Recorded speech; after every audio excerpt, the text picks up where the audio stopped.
text strings can be located and captured using the static text element in Vantage Advanced Designer. In this case, if I want to search for the string non-transferable, I will create an element of the static text type.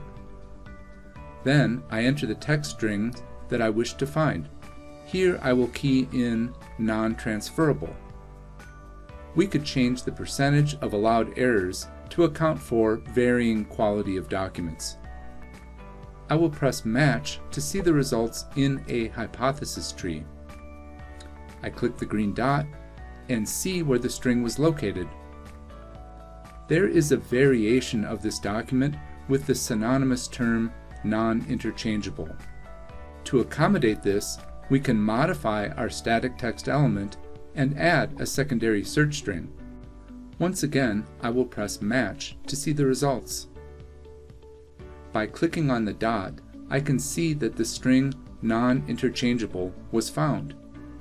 Matching the first document shows that the string non-transferable was still found.